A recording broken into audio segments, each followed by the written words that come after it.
Aloha, it's Kiana, and here are today's top Hawaii headlines from the editors at the Honolulu Star-Advertiser. Also, mahalo to Longs Drugs Hawaii for sponsoring the show. Head on over to your neighborhood Longs Drugs for all your shopping needs. After guiding Democrats for nearly 20 years, House Speaker Nancy Pelosi is stepping down from her role as a party leader. Pelosi announced today that she will not seek a leadership position in the new Congress. The California Democrat will continue on as a legislator, but said the time has come for a new generation to lead the party. Elected as a representative from San Francisco in 1987, Pelosi has achieved a number of firsts during her tenure. She was elected House Minority Whip in 2002 and rose to Minority Leader in 2003. In 2007, Pelosi became the first and only woman to wield the Speaker's gavel, a role she would reprise in 2018. Pelosi's announcement comes after her husband, Paul Pelosi, was brutally attacked by a home intruder.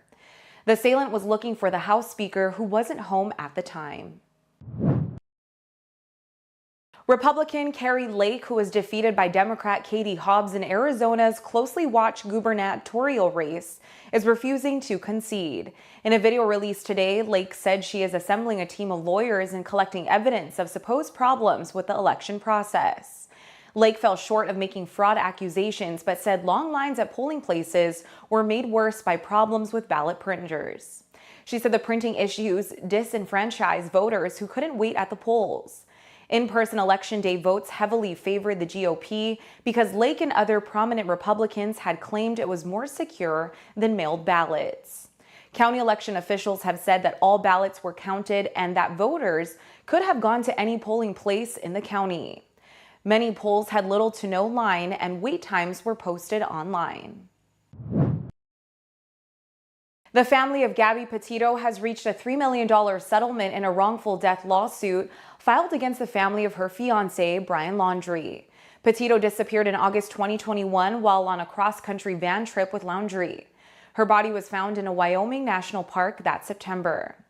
Authorities concluded that she had been strangled. Laundrie returned to his home in Florida before he also disappeared.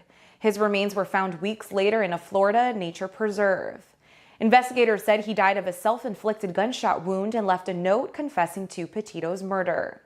Laundrie's estate is unlikely to have $3 million, but Petito's parents said any money received will go toward the Gabby Petito Foundation.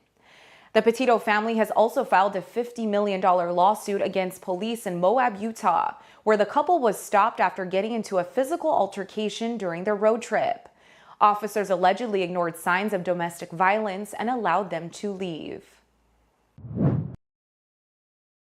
A 73-year-old woman has died after being hit by a car in Kailua Wednesday evening. Police said the woman was crossing Kalanian-Ole Highway at the Kanapu'u Drive intersection when she was struck by a Honda MPVH driven by a 71-year-old man. The pedestrian was not in a marked crosswalk at the time of the collision. She was taken to a hospital in critical condition and later died. The driver of the Honda was not injured and remained at the scene as first responders arrived. Speed, drugs, and alcohol do not appear to be factors in the incident. Meanwhile, a woman was able to safely escape a fire that broke out at her home in Makaha today. The Honolulu Fire Department said 13 units with 41 firefighters responded to the fire on Kipue Street at about 8 this morning. The blaze was brought under control by 8:18 and it was extinguished shortly after 8:30. The cause of the fire is under investigation. Robert Caleri, the French-born Holocaust survivor who starred as CPL Louis Lebeau in the 1960s sitcom Hogan's Heroes, has died. Caleri was the last surviving original star of the series, in which Allied soldiers in a POW camp comedically bested their clownish German army captors. Born Robert Weiderman in Paris in March 1926, Caleri was the youngest of 14 children in a Jewish family.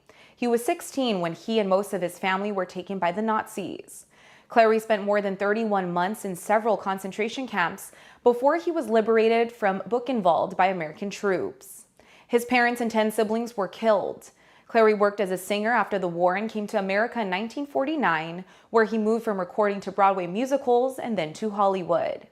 He remained silent about his wartime experience until 1980, when he said he was provoked to speak out by those who denied or diminished the Holocaust. Clary died of natural causes at his home in Beverly Hills Wednesday night. He was 96. For more on these stories and all the latest headlines, subscribe to the Honolulu Star-Advertiser. Visit Hawaii's top source for breaking news online at staradvertiser.com and download the Star-Advertiser mobile app. Mahalo, have a great day, and we'll see you back here tomorrow.